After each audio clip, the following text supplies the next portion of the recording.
사탄이 성도들을 미혹하는 방법 중에서 가장 최고의 수법은 빛의 천사로 위장을 하는 것입니다. 사탄이 빛의 천사로 위장을 해서 우리를 미혹시키는 것이죠. 거룩하고 고상을 입은 사탄이 인간들에게 나타나서 우리의 문제를 해결해 줄 것처럼 우리를 유혹하는 겁니다. 왜 최고의 수법이냐? 왜 빛의 천사로 위장하는 게 최고의 수법이냐? 그것은 영적인 눈을 갖지 않은 사람이면 절대로 그 사탄의 본체를 구별할 수가 없기 때문이죠. 그리고 그들은 아주 친절하고 또 포용력을 가진 사람처럼 행동하기 때문에 저희들이 쉽게 구별할 수가 없습니다. 또 그들에게 성도들이 다가가서 또 친해지게 되고 교제하게 된다면 앞으로 있을 더 많은 결국엔 우리들이 멸망의 길로 빠지게 되겠죠. 그래서 교회 내에 들어온 이단과 교제하면 그 사탄의 세력, 그 사악한 세력에 물들게 되고 결국에 하나님을 떠나고 그리스도를 부인하는 사람들이 되는 것입니다. 계시록에 기록된 7교회 중에서 서머나 교회, 버가모 교회, 그리고 드아디라 교회, 이 가운데서 빛의 천사로 가장한 사탄이 이 교회들 가운데서 은근히 활동을 했던 것을 알 수가 있죠. 그래서 성도들은 예수 그리스도를 적극적으로 반대하는 자들에게 잘 미혹되지는 않습니다. 거꾸로 예수님을 적대시하는 사람들에게는 잘 넘어가지 않죠. 오히려 신앙을 더 굳게 지키려고 하죠. 그런데 그렇지 않은 사탄에게는 미혹되기 쉽다라는 겁니다. 그렇다면 오늘 말씀을 통해서 우리가 경계해야 할 이 적그리스도의 정체가 어떤 것이고 또 성도인 우리가 어떤 태도를 가져야 하는지 오늘 말씀을 통해서 한번 같이 보도록 하겠습니다. 우리 11절과 12절 다시 한번 읽어보도록 하겠습니다. 시작. 다른 짐승이 땅에서 올라오는 것을 보았습니다. 그 짐승은 어린 양처럼 두 뿔을 가졌고 말하는 것이 용과 같았습니다. 그는 첫 번째 짐승을 대신해서 모든 권세를 그 앞에서 행하고 땅과 그 안에 거하는 사람들로 하여금 치명상에서 낳은 그 첫 번째 짐승을 경배하게 했습니다. 본문 말씀을 보면 땅에서 올라오는 다른 짐승에 대해서 얘기를 하고 있죠. 이 짐승은 어린 양의 두 뿔을 가졌고 또 말하는 것은 용과 같다라고 얘기하고 있습니다. 이 외모는 어린 양이신 예수 그리스도와 같은데 그의 말은 사단, 즉 용과 같다라는 것이죠. 아주 예수님처럼 온화하고 또 친절한 그런 얼굴 모습이었지 않을까 싶습니다. 이런 사실로 두 번째 짐승은 바로 교회 안에서 성도를 미혹시키고 또 교회를 부패시키는 거짓 예언자들을 가리키는 것으로 추측할 수가 있습니다. 사단의 부하들이 교회 안에서 교회를 넘어지게 하는 것이죠. 마태복음 7장 15절을 보면 거짓 예언자를 조심하라. 그들은 양의 탈을 쓰고 다가오지만 속은 사나운 늑대다. 이렇게 써 있죠. 오늘 말씀과 비슷합니다. 이런 거짓 예언자들이 위장된 모습과 또 사단의 말로 사람들을 속이려는 이유, 왜 이들은 예수님 같은 모습을 하고 또 사단의 말로 교회 안에 들어와서 우리들을 미혹시키는 것일까요? 12절을 보면 땅과 그 안에 거하는 사람들로 하여금 치명상에서 낳은 그 첫 번째 짐승을 경배하게 했습니다. 이렇게 써 있습니다. 땅에 거하는 사람들이 처음 짐승인 적그리스도를 경배하게 만드는 것이 이 두 번째 짐승의 목적이라는 거예요. 이들은 거짓 예언자들은 자신의 명예를 위해서 교회를 혼란시키고 또 사람들을 미혹시키는 게 아니라 첫 번째 짐승인 적그리스도에게 사람들이 경배하게 하도록 하기 위해서 그들은 사람들을 미혹시킨다라는 거예요. 그들이 사명이 바로 이 사명 첫 번째. 물론 이들의 최종 목표는 교회와 성도들을 멸망시키는 것이죠. 그런데 그 최종 목표를 이루기 위해서는 제일 먼저 하는 것이 바로 적그리스도에게 경배를 하도록 만든다라는 겁니다. 그러기 위해서 이 적그리스도는 첫 번째 짐승, 두 번째 짐승을 이용해서 사람들에게 경배를 시키도록 이용한다는 거죠. 교회 내에서 여러분, 이단들은 자신들의 정체를 잘 나타내지 않습니다. 절대로 자신의 명예를 높이거나 자신의 선을 위해서 일하지 않죠. 오히려 헌신적이고 또 대의를 위해서 열심히 섬기는 모습들을 볼 수 있습니다. 그 열심이 모두 적그리스도에게 경배하게 하기 위해서, 우리들을 속이기 위해서 애쓴다는 거죠. 고린도후서 11장 15절을 보면 이렇게 써 있습니다. 고린도후서 11장 15절. 그러므로 사탄의 일꾼들이 의의 일꾼들인 양 가장하는 것은 대단한 일이 아닙니다. 무슨 얘기입니까? 쉽다라는 얘기죠. 그들은 그렇게 쉽게 일할 수 있다라는 겁니다. 그들은 의의 일꾼처럼 가장해서 성도들에게 접근을 하는 거죠. 그리고 은밀하게 유혹하고 그래도 넘어오지 않으면 이제 핍박을 가하기 시작하는 겁니다. 무엇을 위해서? 적그리스도에게 경배하게 하기 위해서인 거죠. 그렇다면 성도들은 이들 거짓 예언자들에게 어떻게 맞서 싸워야 하겠습니까? 정체를 알 수가 없어요. 그런데 하는 행동은 아주 선하고 의롭습니다. 어떻게 이들을 우리가 분별할 수 있겠습니까? 이들을 분별하는 방법은 하나님의 말씀에 근거해서 판단하지 않으면 그들을 분별할 수도 없고 그들의 미혹에 넘어갈 수밖에 없다라는 거예요. 요한일서 4장 1절에 보면 이렇게 써 있습니다. 요한일서 4장 1절에 이렇게 써 있어요. 사랑하는 여러분, 영이라고 다 믿지 말고 그 영들이 하나님으로부터 나온 것인지 시험해 보십시오. 그 영들이 하나님에서부터 나온 것인지 시험해 보십시오. 거짓 예언자가 세상에 많이 나타났기 때문입니다. 하나님의 말씀으로 그들을 우리는 시험을 해야 되는 거예요. 진리의 말씀으로 그들을 시험해서 그들이 진리로 살고 있는지 아닌지 우리가 시험할 수 있어야 되는 겁니다. 우리는 영들을 하나님의 말씀에 근거해서 그들이 하나님께 속한 영인지 그리스도에게 속한 영인지 그들을 판단하고 그들을 막을 수 있어야 한다는 거예요. 어제 박종기 목사님께서 말씀하신 것처럼 위조 지폐를 구별하려면 진짜 화폐의 표시를 알아야 되죠. 진리고 완전한 하나님의 말씀을 우리가 제대로 알아야지 거짓 예언자들에게 미혹당하지 않고 그들을 우리가 거꾸로 시험할 수 있는 것입니다. 사랑하는 동경원들의 교회 성도 여러분, 하나님의 말씀을 사모하시기 바랍니다. 우리가 먼저 하나님의 말씀을 사모하지 않으면 이 진리의 말씀을 이해할 수가 없어요. 단지 책 읽듯이 읽고 이해할 수가 없습니다. 단지 역사서처럼 우리가 연구해봐야 이해할 수가 없어요.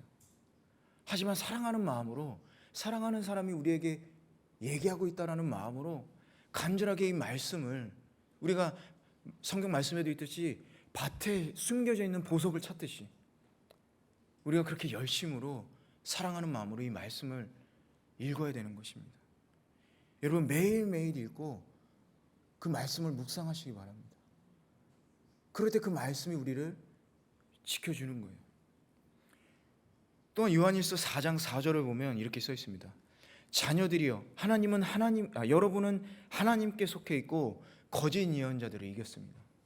여러분들은 하나님께 속해 있고 거짓 예언자들을 이겼습니다.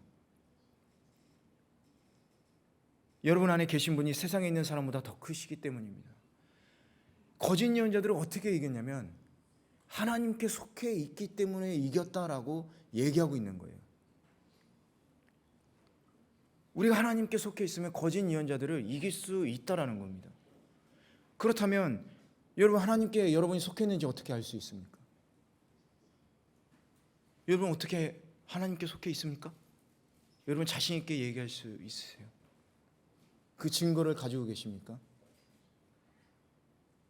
여러분, 어떻게 알 수 있을까요? 그건 바로 우리가 예수 그리스도로 인해서 우리가 구원을 받았다라는 사실이죠. 우리가 예수 그리스도로 인해서 구원받았다는 사실을 우리가 믿는 것이 바로 하나님께 속해 있다라는 겁니다. 그것을 알고 있는 것이 바로 믿음이고 하나님께 속해 있다라는 증거죠. 제가 어느 날 저녁을 먹고 설거지를 하고 있었어요. 아내는 빨래를 걷고 있었습니다. 그리고 우리 딸아이는 아직 밥을 덜 먹어서 남은 밥을 이렇게 먹고 있었어요. 그런데 딸아이가 저한테 그러는 거예요. 아빠, 응? 설거지하면서 그랬어요. 그랬더니 이렇게 얘기하는 거예요. 아빠, 하나님이 여기 있어. 제가 깜짝 놀라서 그래, 맞아, 하나님 여기 있지. 그랬더니 아빠도 엄마도 하나님 여기 있지? 그러는 거예요. 그래, 맞아. 근데 너 그거 어떻게 알았어? 하나님 여기 있는지 어떻게 알았어? 교회에서 배웠어? 그랬더니 아무 대답을 안 해요. 그럼 유치원에서 배웠어? 아무 대답을 안 해요. 그러더니 이렇게 얘기하는 겁니다. 하나님 여기 있는 거 알아. 아빠도 엄마도 알지? 우리 아이가 그걸 어떻게 알겠습니까? 우리 다 몰라요. 사람들 모릅니다. 우리 안에 하나님이 알고 계신다는, 우리 하나님 안에 계신다는 것은 우리 자신이 알고 있다는 거예요. 우리 안에 하나님이 계신다라는 사실을 알고 있다는 게 우리들의 믿음의 증거가 되는 것입니다. 이것보다 더 확실한 증거가 어디 있습니까? 우리 안에, 제 안에 하나님이 계세요. 이거보다 더 확실한 증거가 어디 있습니까? 제 딸의 얘기를 듣는데 제가 목사지만 할 말이 없었어요. 나조차도 하나님 여기 계시다는 것을 하루에 몇 번이나 생각할까? 그 누구보다도 그 믿음의 증거를 알고 있다는 것을 제가 깨달았습니다. 그리고 이 아이가 유치원에서 생일 파티를 하는데 공동 예배라는 게 있어요. 생일자들만 갖는 공동 예배. 거기서 뭔가 있었는지 좀 모르겠어요. 그런데 예수님이 여기 있습니다. 또 얘기를 했대요. 원장 선생님이 깜짝 놀래가지고 막 그 농크리스찬 부모님들이 많이 계신데 거기서 간증을 막 하시는 거예요. 원장님이 나이가 생일인데 예수님이 여기 있는 걸 간증했습니다.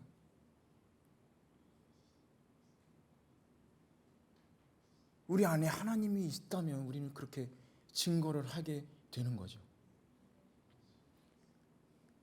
그 믿음의 증거가 우리를 승리로 이끌 수 있다라는 겁니다. 할렐루야. 우리 안에 계시고 우리가 속해 있는 여러분 하나님만을 믿으시기 바랍니다. 여러분 그 믿음의 증거를 가지고 여러분 거짓 예언자들과 싸워서 반드시 승리하는 축복을 누리시기 바랍니다. 13절에서 15절 우리 함께 읽어보도록 하겠습니다. 시작. 사람들 앞에서 큰 이적들을 행했는데 심지어 불이 하늘에서 땅으로 내려오게 했습니다. 그는 첫 번째 짐승 앞에서 행하도록 허락된 이적들을 가지고 땅에 거는 사람들을 현혹하며 말했습니다. 칼에 맞아 상처를 입었다가 살아난 짐승을 위해 우상을 만들라. 또 그는 첫 번째 짐승의 우상에게 생기를 주어 그것이 말하게 하고 그 짐승의 우상에게 경배하지 않는 사람들을 모두 죽게 했습니다. 제가 신학교에 입학을 하려고 한국에 귀국을 했을 때 어떤 한 프로에서 이단으로 인한 피해 사례를 리얼하게 보도한 적이 있었습니다. 그 목사는 계시에 대해 말하면서 자신이 메시아인 것처럼 말했어요. 자신이 메시아인 거. 사실 더 정확하게 얘기하면 메시아는 자기 아들이고 자기는 메시아의 아버지인 거죠. 그리고 그 목사한테는 초등학생 아들이 있었어요. 그러면서 뭐 엄청난 힘이 있다 막 이러면서 막 그렇게 사람들을 미혹시키는 거죠. 그런데 놀라운 건 뭐냐면 사람들 모임 뭐 집회 같은 데서 그 목사하고 아들이 손을 이렇게 얹으면 사람들이 그냥 다 기절해 버리는 거예요. 다 뒤로 쓰러지는 거예요. 우리 뭐 집회 가면 안수 받으면 이렇게 일어나지 않습니까? 그런 것처럼 막 다 쓰러지는 거예요. 사람들이 막 난리가 난 거예요. 뭔가 이렇게 능력이 있는 것 같고. 그들조차도 그걸 계속 강조를 하는 겁니다. 그런 걸 보여주면서. 그러면서 이 목사가 젊은 여성들을 속여서 자신의 삶으로 삼겠다. 자신의 거룩한 사역을 위해서 거룩한 삶으로 삼겠다. 그러면서 유혹을 해가지고 육체적인 관계를 맺은 거죠. 그 피해 여성 중에는 목사님의 딸도 있었어요. 그 목사님이 그 교회에 가라고 권유를 했다라는 거예요. 그걸 보고서. 여러분, 거짓 예언자들, 이단들도요, 이런 능력과 이적이 나타납니다. 능력과 이적이 나타나요. 특히 이단의 창시자 리더들에게는 이런 것들이, 이적이나 능력이 강하게 나타나는 겁니다. 본문처럼 사단의 세력은 사람들 앞에서 불이 하늘에서 이렇게 떨어지는 것 같이 이런 이적도 행한다라는 거예요. 아무리 세상적인 지식과 권력을 가진 사람들도 이런 것들을 보면 사람 앞에서는 두려워할 수밖에 없는 거예요. 그 사람들 앞에서는 막 사람들이 쓰러지고 병이 낫는다고 한번 생각해 보세요. 진짠가? 이렇게 생각을 드는 겁니다. 이렇게 생각하고 두려워하는 게 바로 인간의 실상인 거죠. 인간의 실상입니다. 여러분, 그 짝퉁이라는 얘기 아시죠? 뭐 그렇게 좋은 얘기는 아니지만 짝퉁이라는 얘기 아시죠? 가짜라는 의미입니다. 가짜. 한국이나 중국, 뭐 전 세계 어디를 가더라도 가짜 브랜드를 많이 만들어서 팔고 있죠. 그런데 여러분, 왜 사람들이 이 짝퉁을 계속해서 만드는지 아십니까? 이 가짜 브랜드를 왜 자꾸 만드는지 아십니까? 진짜는 못 사지만 진짜 같은 가짜 물건을 갖고 싶어서 찾는 사람들이 있으니까 그걸 만드는 거예요. 만약에 그거 안 산다면, 가짜니까 안 산다면 그걸 누가 만들겠습니까? 진짜는 없지, 진짜는 못 갖지만 진짜 같은 가짜를 갖고 싶으니까 그걸 찾는 사람들이 있는 거예요. 그 불법인데도 그걸 계속해서 만들어내죠. 찾는 사람들이 있으니까. 이처럼 믿지 않는 사람들이나 믿는 사람 중에도 이런 이적 보기를 원하는 사람들이 있다라는 거예요. 그런 능력을 보기를 원하는 사람들이 있는 겁니다. 그래서 사단은 이러한 인간의 실상을 잘 알기 때문에 그런 실상을 계속해서 이용해 먹는 거예요. 그런 거 좋아하지. 그걸 이용하는 겁니다. 그런데 이건 진짜 이적이 아니라 가짜 이적이죠. 가짜. 진짜처럼 보이는 가짜죠. 근데 그것을 구별을 하지 못하고 거기서 와, 저 사람 능력이 있는 사람이라고 막 이렇게 떠받들잖아요.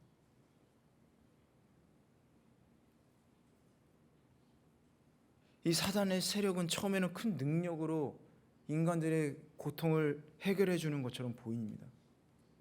그러면서 인간들이 가장 염려하는 병이나 죽음의 문제를 해결할 수 있다고 얘기를 하죠.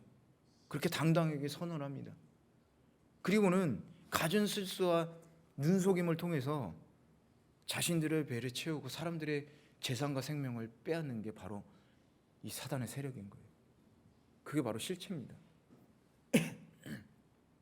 그런데 여러분, 한번 잘 생각해 보세요. 교회에서 그런 이적이 일어나는 것들, 예언을 하거나 치유의 역사가 일어나는 것들, 왜 그런 능력이 일어납니까? 교회 안에서 왜 일어납니까? 사람들이 그걸 원하니까 그걸 이루는 겁니까? 아니죠. 복음을 이해시키기 위해서 그러는 거죠. 예수님께서 사람들을 치유하시고 살리신 이유가 뭡니까? 앞으로 있을 부활의 영광, 우리들이 가질 그 생명이 이런 거다라는 걸 보여주는 거죠. 고통이 없다, 죽은 사람도 살아난다, 그런 걸 보여주는 거죠. 복음을 믿게 하기 위한 수단으로 예수님께서는 그걸 사용하신 거예요. 그걸 위해서, 그걸 치유와 능력을 위해서 복음을 사용하신 게 아니라는 거예요. 교회도 마찬가지입니다, 여러분. 능력을 행하는 것은 하나님의 복음을 전하고 하나님을 믿게 하기 위해서이지, 우리들 그것을 보여주고서 사람들을 미혹시키는 것이 아니라는 거예요.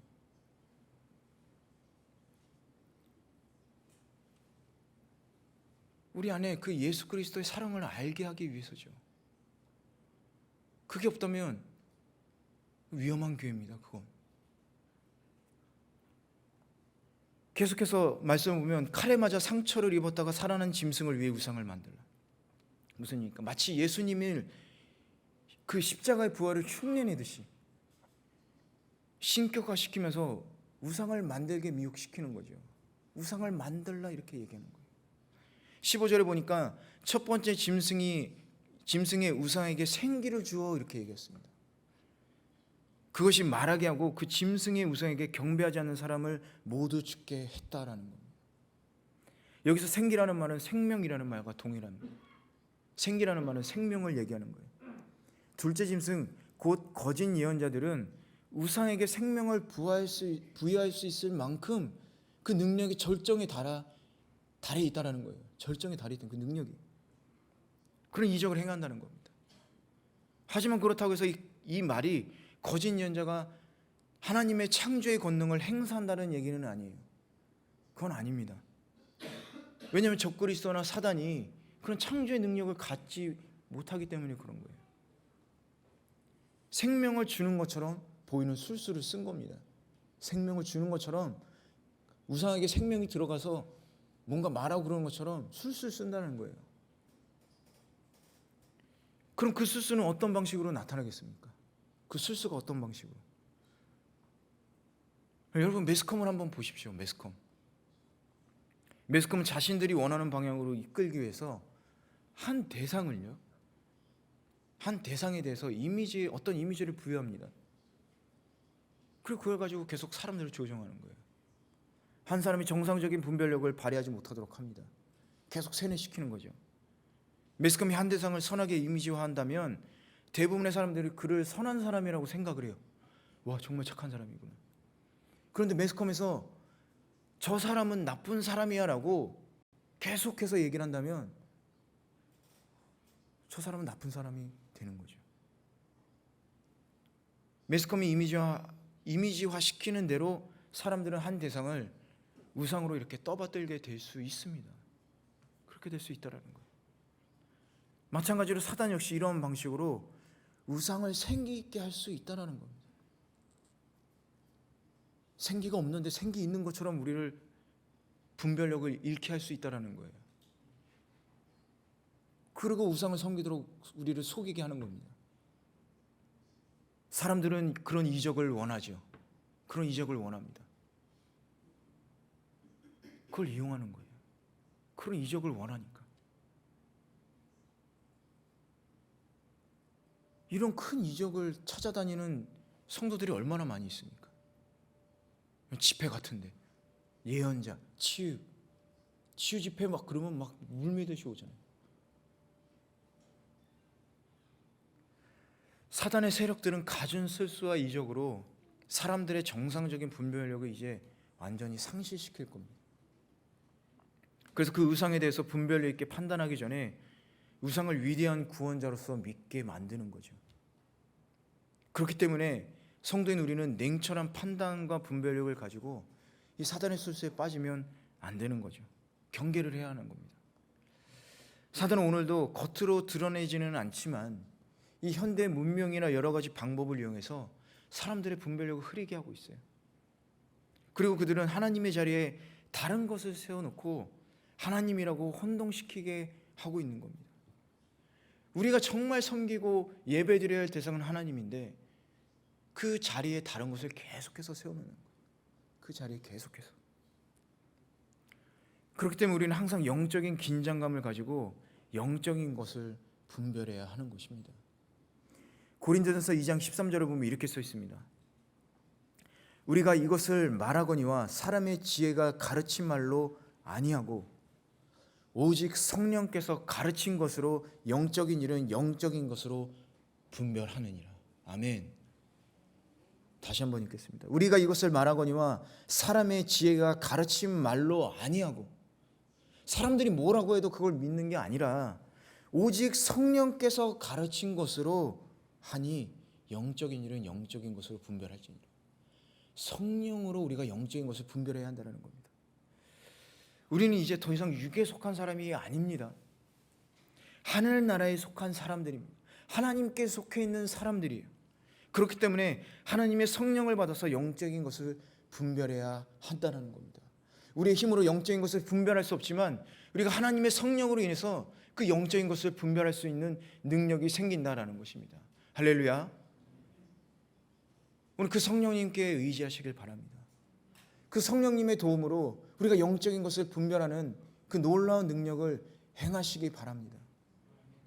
그래서 이 미혹되고 거짓으로 가득한 혼란스러운 세상 속에서 오직 성령님께서 가르치신 그것을 분별하면서 살기를 여러분 주님의 이름으로 축복합니다. 우리 마지막 16절에서 18절 한번 같이 읽어보도록 하겠습니다. 시작.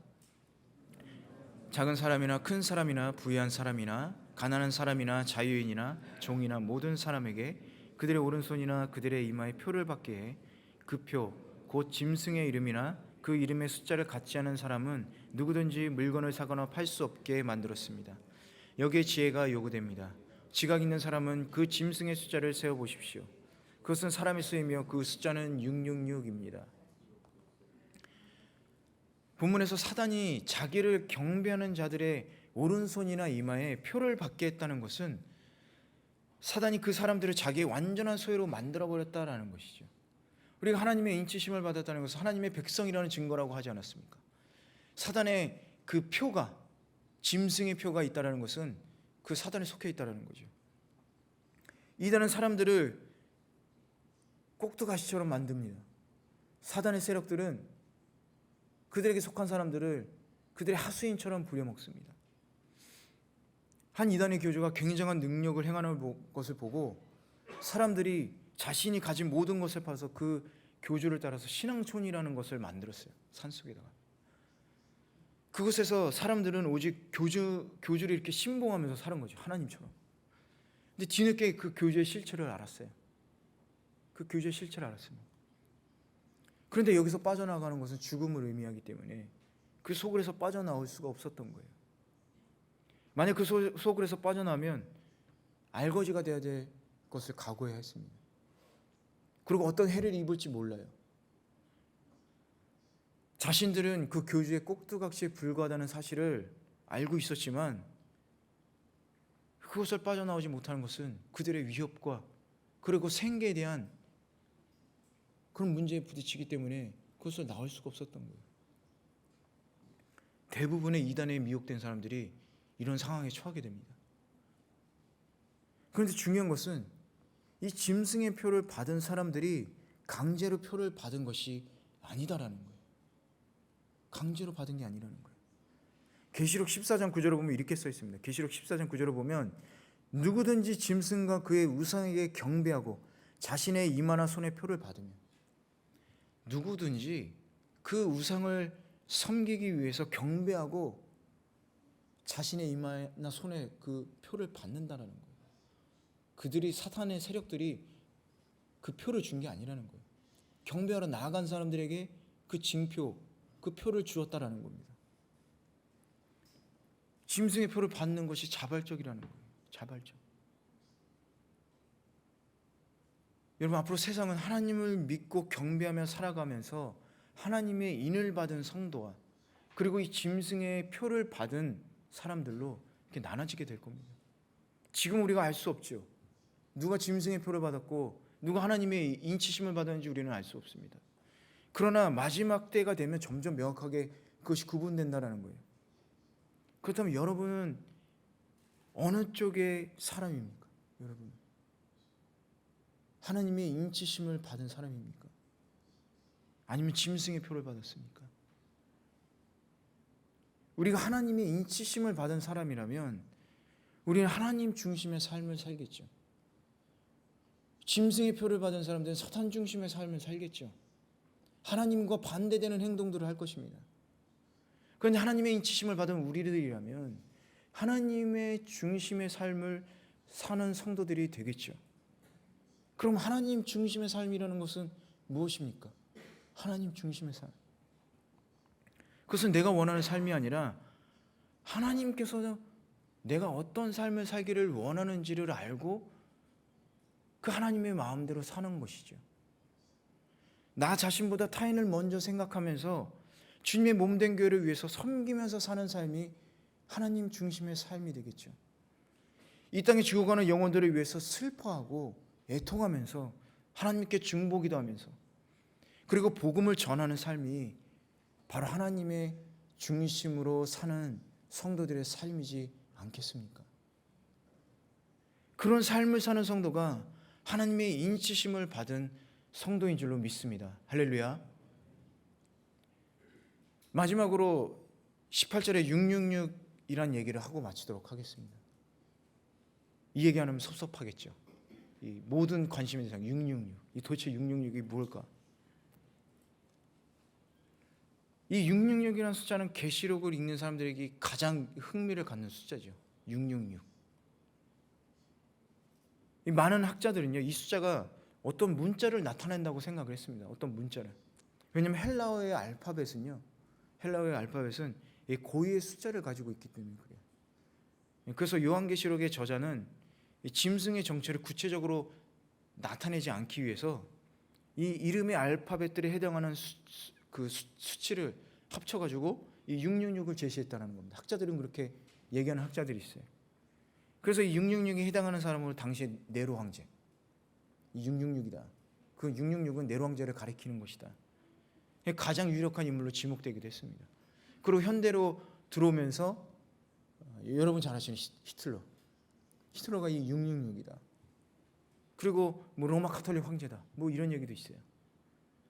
하지만 이런 견해는 사실은 이 요한계시록 전체를 본다면 잘못된 해석이라고 보는 것이 맞습니다. 왜냐하면 이 요한계시록에 쓴 이 저자가 다른 숫자들에 대해서는 다 상징적으로 썼는데 이 666에 대해서만 수치의 의미로 썼을 리가 없다라는 거죠. 이 666도 그렇기 때문에 상징적인 의미로 보는 것이 맞다라는 겁니다. 상징적인 의미로 보는 것이 맞다는 겁니다. 물론 그런 숫자적인 해석도 우리가 완전히 틀리다고 배제할 수 없지만 어느 것이 그럼 더 근접하게 우리가 봐야 되냐? 우리가 그 숫자가 가지고 있는 의미보다도 그 숫자의 상징적인 의미를 우리가 이해를 해야 된다는 것이 중요하다는 거죠. 성경에서 6이라는 숫자는 어떻습니까? 7이라는 숫자는 완전수라고 그랬죠. 완전함, 완성, 그리고 어떻습니까? 거룩하다는 것을 나타내는 숫자로 7이라는 숫자가 쓰여진다고 했죠. 그런 상징적인 의미로. 그래서 이 6이라는 숫자는 반대의 의미로 쓰여집니다. 불완전함, 거룩하지 못한, 미완성, 부정등, 이런 뜻으로 6이 쓰여지는 거예요. 이렇게 볼 때 6이 3번 반복된 거, 666 이렇게 반복된 거는 어떻게 보면 사단이 삼위일체 하나님을 모방하고 자신 하나님과 같은 존재로 나타내는 것을 암시한다고 볼 수 있죠.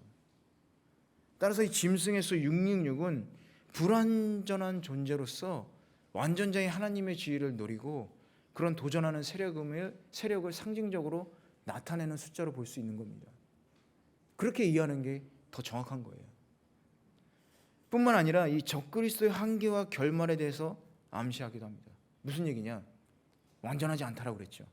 그런데 지금까지 묵시록에서 뭐라고 얘기하고 있습니까? 이 사탄의 세력의 능력은 한계가 있다라고 얘기하지 않습니까?